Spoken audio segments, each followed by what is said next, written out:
Thank you so much. First of all, it's great to see some of my students here and colleagues. Thanks for coming for your extra credit points.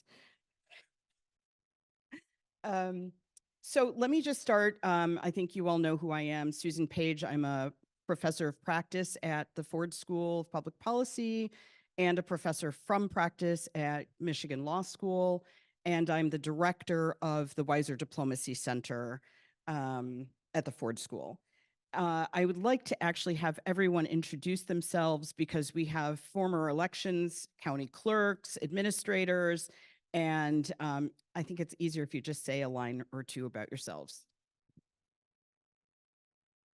My name is Justin Roebuck. I'm actually from, I'm a Michiganian, and a county clerk in Ottawa County, Michigan, and I've been the clerk for 10 years there. So just to kind of show you some of the controversy here in the state, I'm going to say I'm a Michigander. I was going to say that too. Tina Barton, I am a former Rochester Hills city clerk, spent 32 years in government working at the local, county, and federal levels. I now work for the elections group as a senior election expert and carry many different hats for different groups. I'm Joseph Kirk. I've been in elections since 2002, and I've been the election supervisor in Bartow County, Georgia since 2007. And since it's a different state, what that means is I have a county department, and the only thing we do is voter registration elections. And we take care of all the elections, all the registration for our jurisdiction. Great. So this panel is really all about election security. And I want to actually start by reading out the secure voting from the principles. So it says, publicly affirm the security and integrity of elections across the U.S. and avoid actively fueling doubt about elections in other jurisdictions.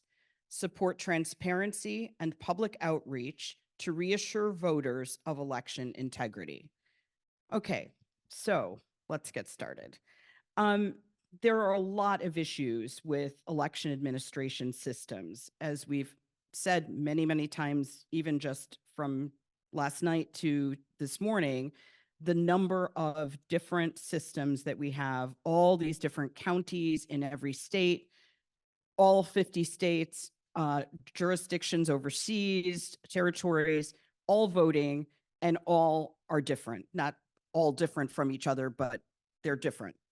So what do you think? And let me start with you, Joseph, if you don't mind, since we said at the last panel, people like to be called by their first names. I don't know. I don't like to be called by my first name unless I actually know someone, but. I do, thank you. Okay, great. Excellent. Thank you. And you all know me, so except for my students, everyone else can call me Susan.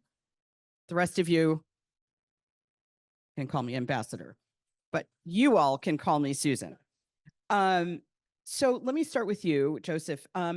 What do you think is the role of electoral registration in having a secure electoral process? So, talking about voter registration, you mentioned that there's so many different systems across the country, but the core of those systems is all the same. It's a very simple idea. If you're a citizen, you get to vote. Folks like me count the votes, report the outcomes. It's complicated in how we have implemented that idea. But I think every jurisdiction has a system for ensuring voter eligibility and ensuring that we know folks are only voting once rather than cast multiple ballots, and have procedures in place for what happens if they do vote more than once. So it's hugely important. It's hugely important to public trust, and it's hugely important that these systems for ensuring eligibility are transparent and as public as they can be without violating base privacy. One of the things that I've worked on a lot in my career is the idea that I don't want to say, trust me, my voting population. I want to say, come watch. They rarely do, but it's made all the difference in my county that my citizens are used to the fact that everything is transparent. They can come in, if they have questions about registration. we can address those in a very transparent way and put those fears to rest. Great. So we've gotten a little bit on Georgia. Let's get into some of the details of how do you register voters and what is the physical security, even just for the registration process? Like, what do you require in the different counties that you have supervised or been through? So, the voter registration application, 'cause when you apply to register to vote, it's a process.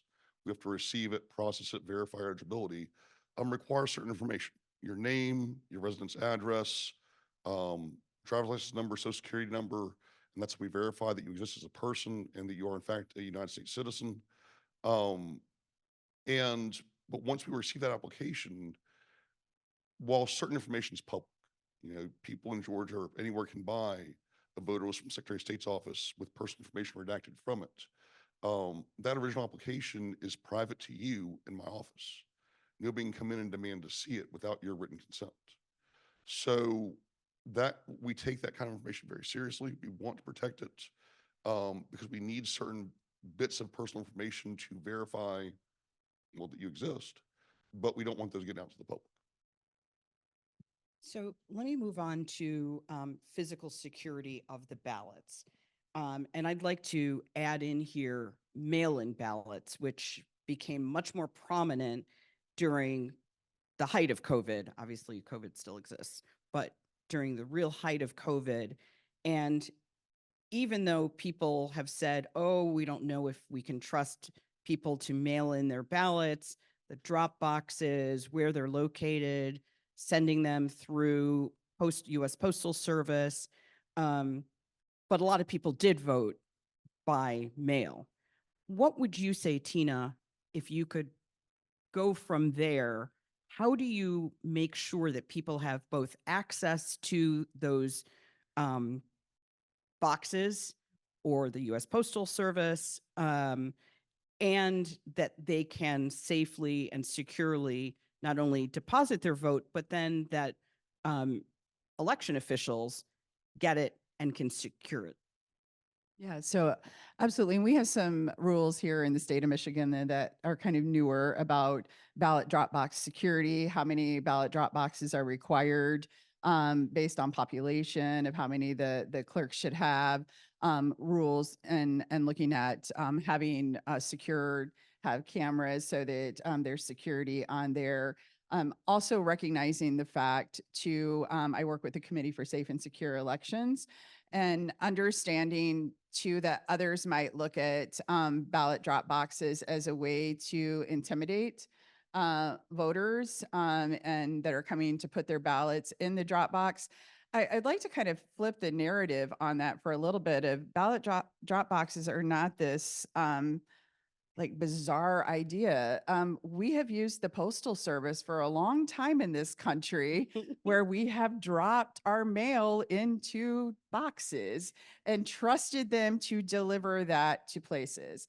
And so we have a similar concept here in our state of who would go out in teams of two and retrieve those ballots from the ballot drop box. There's certainly this chain of custody that we are putting that in. We're sealing all those. We're keeping all of those in locked, secured facilities and locations and limiting access to them. And so chain of custody is a really important concept in elections, which leads to the security of the process and knowing who, from the moment that voter either dropped their ballot into the drop box, got that ballot out of there in the envelope, obviously, and then took that into the facility where it is then put in a safe, secure location, knowing who had it in there, where it is stored, what seal number it's under, long before that goes to the actual pre-processing of the ballot. So there are many layers of safety and security that are in there that are done by individuals that lead to solid chain of custody. That's really solid answer. So I'm going to then move on to poll workers. Obviously, there are tons of things that we could talk about, and I will invite people from the audience to ask questions once we get through a quick round. I want to talk just about protection of the voting equipment or security of the voting equipment.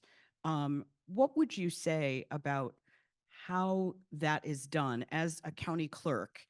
What do you look for, and how do you ensure, we've gone in different states, different counties with, oh, we want the hand ballots because sometimes, we get hanging chads. And but other countries around the world are going through the electronic. They love electronic voting. We've kind of gone not necessarily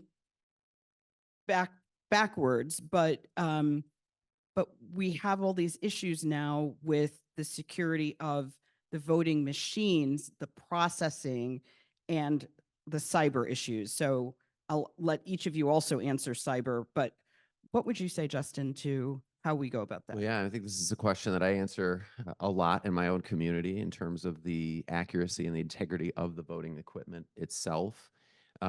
First and foremost, I think it's important to note that our voting equipment, we test every single piece of voting equipment before it's ever used in any election in what we call a public logic and accuracy test. So this is a public meeting. It's really a venue for us to display to the public the process. We run a series of ballots through, and this is of course not unique to Michigan. This is done all over the United States, but But we run a how come it seems like no one knows about that? Has anyone Well, ever? have you been on my Facebook, Ambassador? You should see. It is very Now, if it was interesting. on a different, media platform, maybe I'm kind of, my mom, who's 90 years old, loves Facebook. Oh, ouch. Okay, And sorry. yeah, no, it's, I can't do it. It's like I have to take my mom's phone away sometimes. Like, okay. No, I mean, I think what's interesting is probably in light of since 2020, there has been obviously much more scrutiny on the election administration process, but also a little bit more public attention on processes like this. And so the logic and accuracy test is where we're testing that whole process in public and allowing people to see that. Do you sort of advertise it as a community meeting? Yeah, town yeah, it's forum? required to be publicly noticed. And we do a little bit more, in our municipality of going, trying to go above and beyond and making sure that people are just more aware of it. And that's just one component of that, right? That there's a chain of custody on the equipment as well. After it's tested, the seals are verified on election day in the morning by a bipartisan team of election workers that is present throughout the entire day with the equipment itself.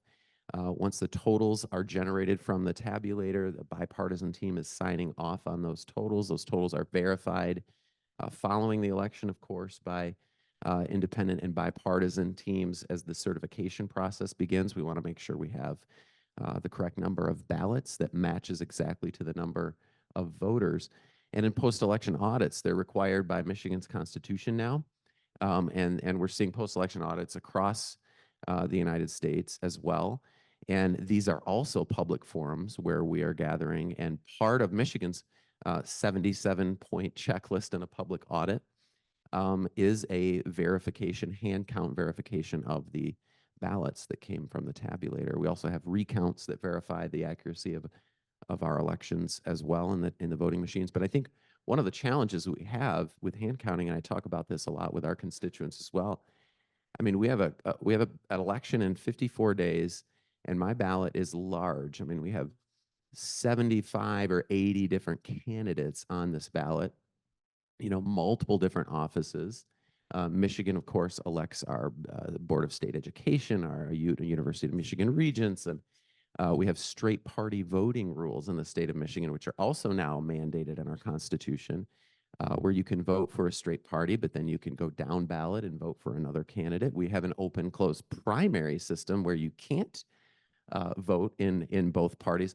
There's a lot of rules. And when you think about hand counting a ballot, now I've observed elections in other countries where hand counts occur in precincts where their ballots are this large and there are three candidates or maybe two races on it. But when you look at hand counting a ballots that complex, I guarantee you, because I've seen it with my own eyes over the past 17 years of conducting recounts and post-election audits, our tabulators are far more accurate than human counting processes. Okay. All right. So, Follow up on that just very Yep, quickly. I agree with everything you said, Justin. The one thing I wanted to add is the concept of an air gap. So yes, computerized voting has some risks to it. There are cybersecurity risks about everything we do these days.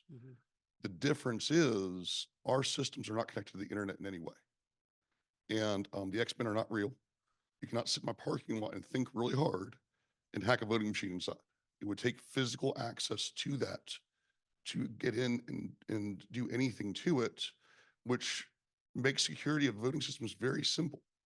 Just don't anybody touch it. It's not supposed to touch it. With seals in place to be sure, like, well, we're not there, nothing's been tampered with. And then the other thing I wanted to add, you mentioned maybe going backwards with paper. I disagree. It's moving forwards. When we moved to electronic voting, we lost something. We lost the ability to go back and verify the voter's intent if there was a problem. And there was an incident in Georgia in DeKalb County not too long ago. It was a programming error in our voting system, sort of the perfect storm, but the winning candidate originally got 0 votes. Because of those paper ballots, we go back, see the voter's intent, and actually declare the proper winner. So Justin's right. From my audits, and I audit every election I conduct, we see a small margin of error. The machines are more accurate. But at the same time, we want to verify that nothing's happened to that equipment. It doesn't have to be a cyber attack. It could be programming error. Just something random that happens, we have to reboot your computer.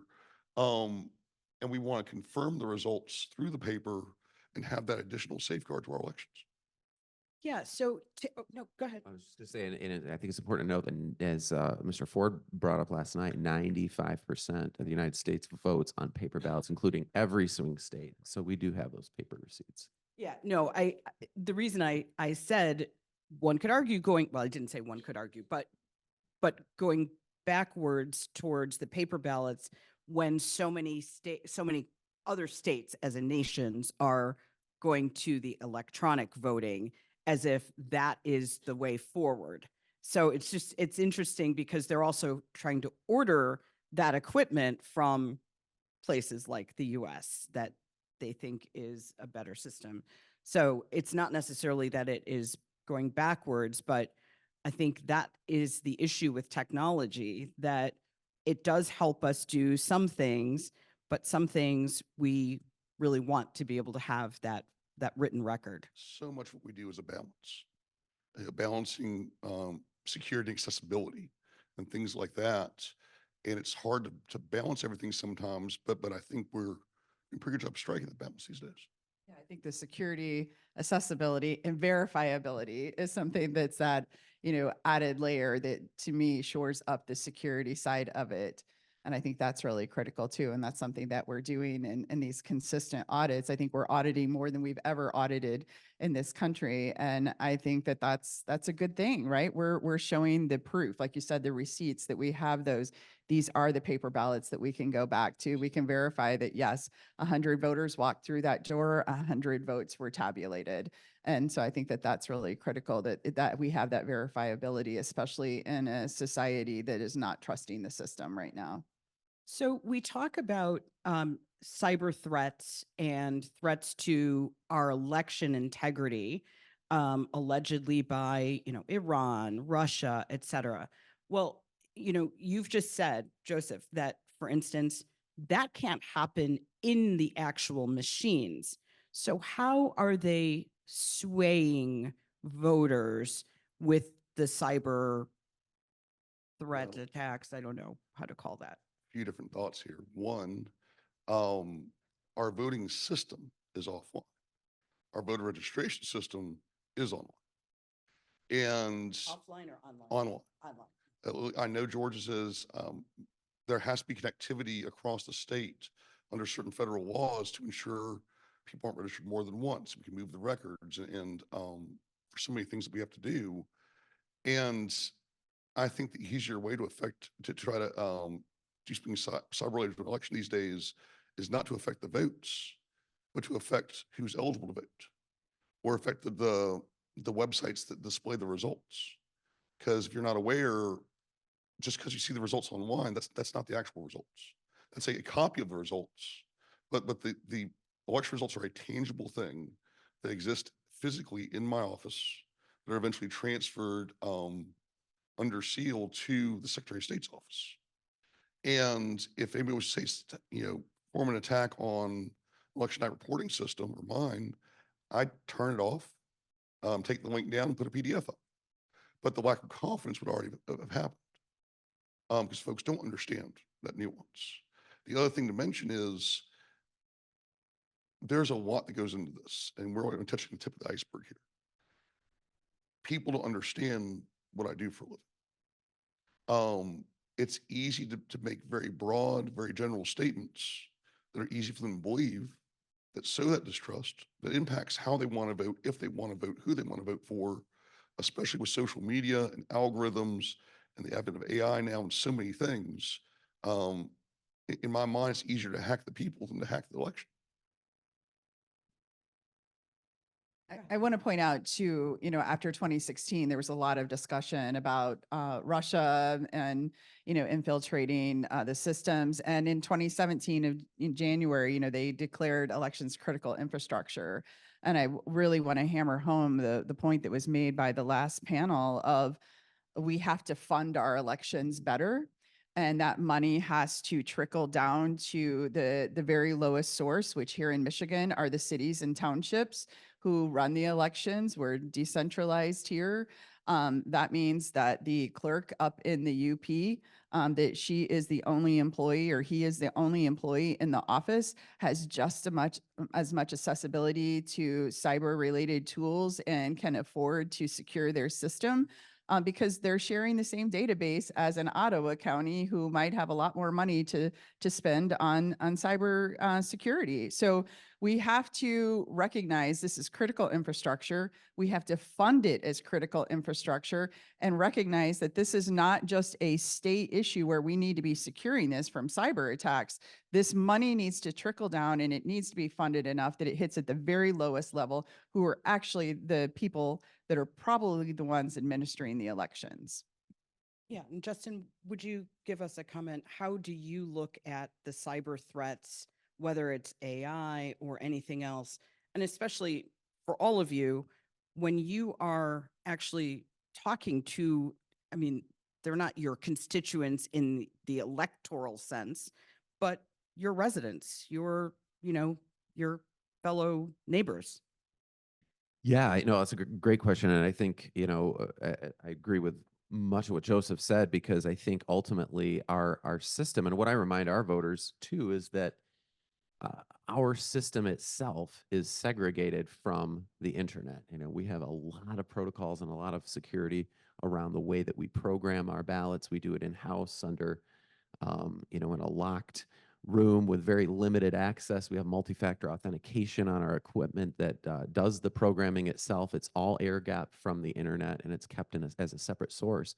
We actually, in the Michigan primary last month, we had an incident where local media unfortunately misreported results and essentially flipped the vote totals between two candidates in a local race in my county. And that was a source of a lot of confusion, but it was also a good example for us to use in saying,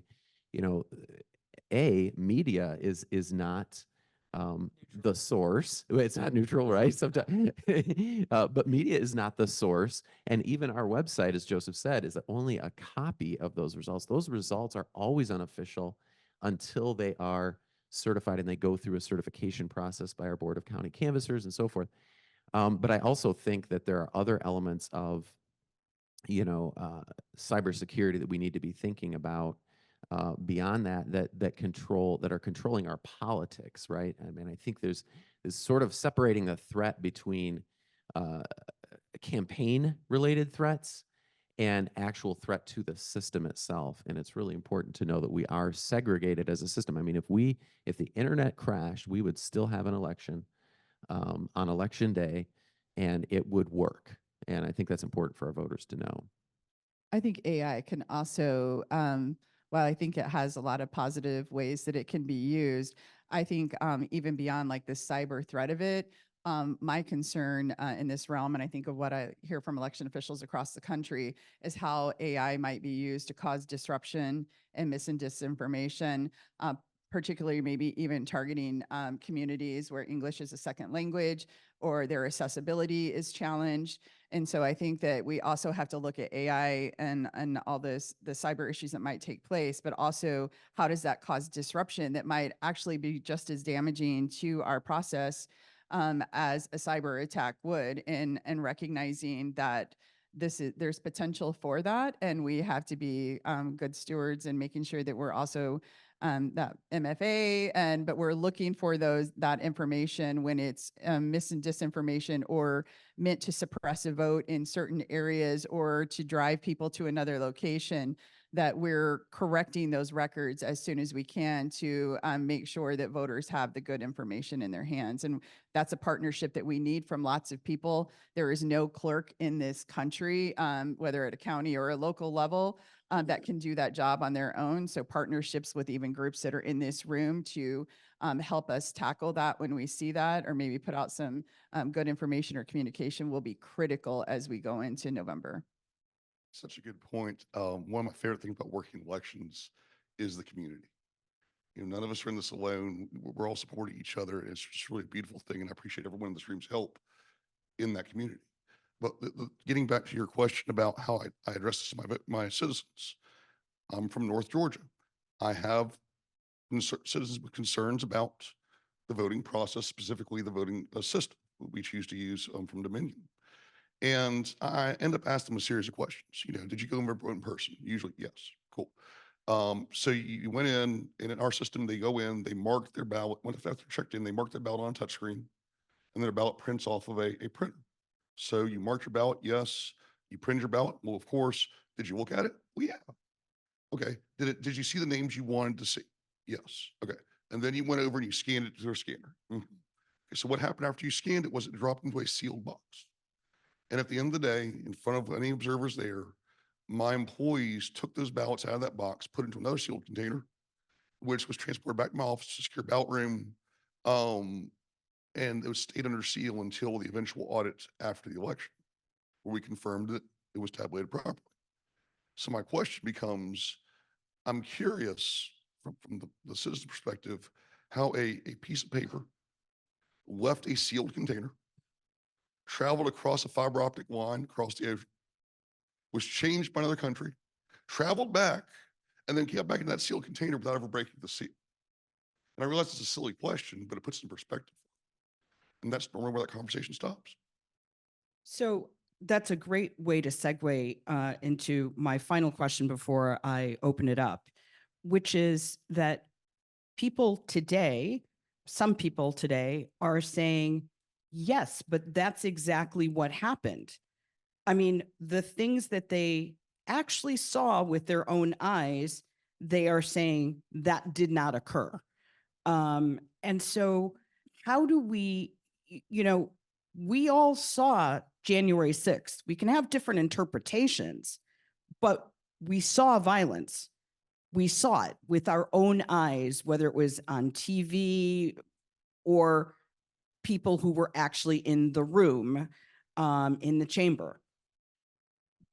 But that's changing now. So how do we get back to, maybe it's not getting back to anything, maybe that it's just, we have to start afresh.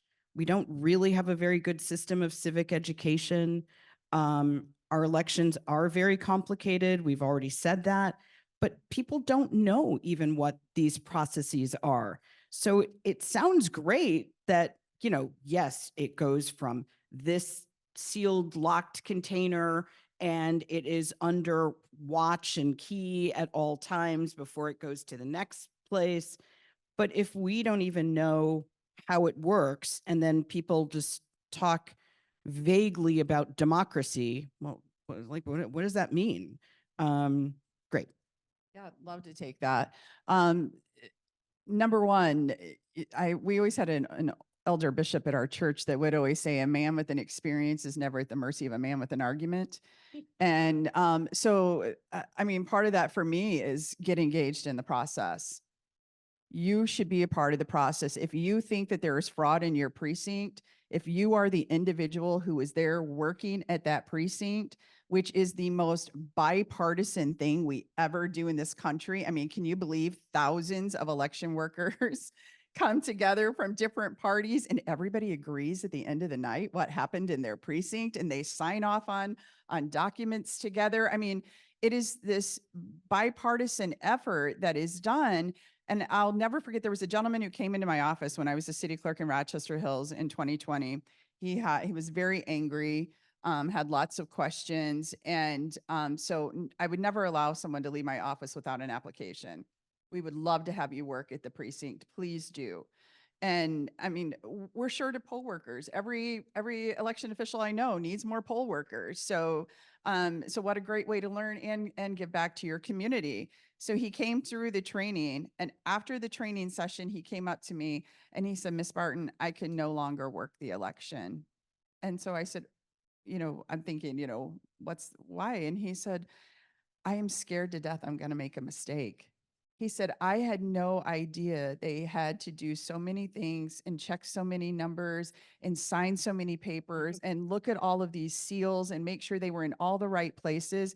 And he said, "I'm really afraid I'm going to mess that up." But it was such an eye-opening experience for him to go through. I had another individual recently from church stop me and she said, "I worked at the polls in August." And I said, "What did you think?" She goes, "I couldn't believe everything I learned about the process." So when you engage yourself, when you become part of the process, it makes it a lot harder to criticize or make things up or believe what someone else might tell you, because you are the man with the experience and not the man with the argument at that point. And so I think that's critical. We have to get engaged as Americans and be a part of the process and not a part of the problem. I think it also has a lot to do. I completely agree. And I do the same thing, that as Tina, and I'm sure probably Joseph does as well, right? We encourage our election enthusists to engage in that way. And I Until think he's elected, right? I think I use when the same term. when 2020 happened, I mean, it was a really rough and challenging time for all of us. We were all going through the pandemic. We had administered this election through the pandemic. It was really and truly, I can honestly say, it was the best election that we had ever run. I mean, we had done so many things to prepare at that point. And our clerks, our local and municipal clerks in my community, were so engaged in the process, and they were under so much pressure and scrutiny. And then the aftermath was so challenging. I really feel like, I mean, my wife says to me, I went through kind of an existential crisis at that point, like after, in the wake of 2020 and going into the next year, I was really thinking a lot, like, how did we get to this point in my community? I'm an elected Republican. I've been a member of the Republican Party since I was, an 8-year-old weird little kid, volunteering with GOP candidates. Isn't that illegal? And I didn't vote. I just encourage adults to vote, But Sorry. I think, I realized how completely homeless I was within the party at that moment. And I think I started trying to really understand trust and what it means to be trusted. I truly believe this. I mean, this is our human nature. We trust information that comes from sources that we trust. We all do that. Whether it's a news organization, whether it's your friend, whether it's a candidate that we respect, admire, and trust. And I started to ask myself, how can I be someone that people trust in this community? And I think it comes through transparent behavior. It comes through all of the things that we've been talking about displaying the fact that, this is what we're doing, encouraging other people to engage. It comes through actual leadership. I say this a lot to my constituents. Big part of election integrity is telling the truth. I am not going to lie. That we laid that down, my family early on as we prepared to run in this cycle, right? What's that going to look like if you're willing to, not willing to say that the election was stolen? That's election integrity. I'm not going to lie. And so I think that's all a part of this trust building process that's really going to take a lot of time in a lot of ways, unfortunately, for us to get back to a place. but it starts within communities, and I think it starts with leaders leading. So much of that, it was such a great panel just previous to us, and it ties back to so many things because political leadership is so critical. And I absolutely love Mr. Carter's quote from, leadership is disappointing your followers at a rate that they can absorb and accept. And I'm definitely going to use that. And I feel like I've done that. So I feel like I've But passed I that think test. also his other quote that I was talking to Justin about after was his quote, and I wrote it down: elections can be imperfect and still be credible. And we have to get away from this notion that everything about elections are perfect. They are ran by people, right? And there are going to be times where there might be errors made. And we have to get information out there that there is a time after the election that's called the canvas, right? And here in Michigan, we go through multiple layers of looking at the results and looking at what happened from the very night of the election, where they are coming back to their local community. There's a receiving board that they go before, and that group is looking at, is this seal correct that's on this piece of paper? Does the tabulator say that 500 votes went through and they issued 500 ballots? So at the very night of election, there's almost like this little mini audit that takes place at that point, right? And then we're taking things to the county, and the county is putting that through a canvas one more time, going through a fine-tooth comb of making sure that everything is exactly as it should be. And then we go through audits after that. Afterwards, there are so many layers to this process. So there are going to be times when it's not perfect, but we have a time called the canvas after the election that if there is a human error, that we can fix that before it goes to certification and make sure that it accurately reflects what happened. One very quick point. I tend to find silver linings in things, try to be positive. And one of the biggest problems I had before 2020 was apathy. No one cared what I did. Nobody wanted to hear about it. Trying to educate the public didn't work very well. And what we got from 2020 was an engaged public. Many of them were engaged for all the wrong reasons. And Justin, as you said, it's from getting information from somebody they trusted or somebody they wanted to trust. But what I found is, and then there's a core group, those are the ones that have their reputation on the line, that are not going to change their view no matter what. But their supporters aren't that way. Once I have a chance to speak with them and bring them as poll watchers, poll workers, involved in the process, they not only trust the process, but they go back to their community and share what they learned. And it's amazing to watch. Now, in the future, I'd love to see some kind of, at least in Georgia, Schoolhouse Rock kind of video to educate high school seniors on the voting process, not just how to register, but the safeguards we have in place. Been pitching the idea for the last couple of years. Hopefully, next session, get some traction for it. But until then, we are getting this trust one person at a time. But that person goes and talks to somebody else, and we see exponential results. So let me take one question from the audience and then we will wrap up. Anyone? Daniel? Yeah. So there's a terrifying documentary out about playing out January 6, 2025. But this time there's infiltration by the National Guard into the protest. And so being inspired by what you're saying, and it's the most bipartisan thing, you have people volunteering. What if we have bad actors who are volunteering, who want to throw sand in the gears? And how do we work against that? Because there are a lot of people out there who want to throw sand in the gears. Well, and again, I think that goes back to the layers of processes that we have there. At a precinct, for instance, at a presidential election, I would probably have 8 to 10 people working at that precinct. You would have to have a bipartisan effort by 10 different people. And even at that, you still have a paper record and a paper trail to verify all of the things that actually occurred in that precinct. And that is the blessing and the curse of our system, is that we have so many layers where it seems it can be cumbersome and hard to understand. But at the same time, those are really safeguards put in place that I think help secure that election and make us all accountable to the person that we're working with, that I am legally putting my name on a document that if I'm lying about it, I'm probably going to go to prison. So I think there's also that layer of personal accountability, but also bipartisan accountability that happens at precincts and counting boards, and those additional layers of double checking through Canvas and audits. The other thing that I've done locally, with those fears in mind, is I've put a code of conduct in place for my poll workers. Thank you to the Carter Center. I modeled after some of their documentation. If any election officials watching, I'm happy to share it with you. It's a very positive document. You're going to champion the results. You're going to safeguard this process. But it gives very clear indications of what's expected of them. And I think that in that case, people that would insert themselves in the process think they're doing it for the right reasons, think they're entitled to do it for some reason. And this tells them that they're not.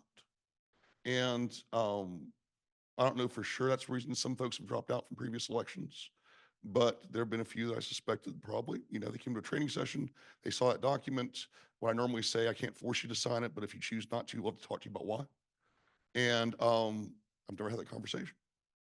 So it's as simple as explaining to them and putting it out very in black and white. This is the expectation. This is how we conduct ourselves. And most folks follow suit. And that's in addition to everyone there working with you and all the other safeguards you have in place. I'm very confident in my workforce. Well, that brings us to the end of our session. Let's give a hand for our panelists. Thank you very much. And thank you for the important work that you all do.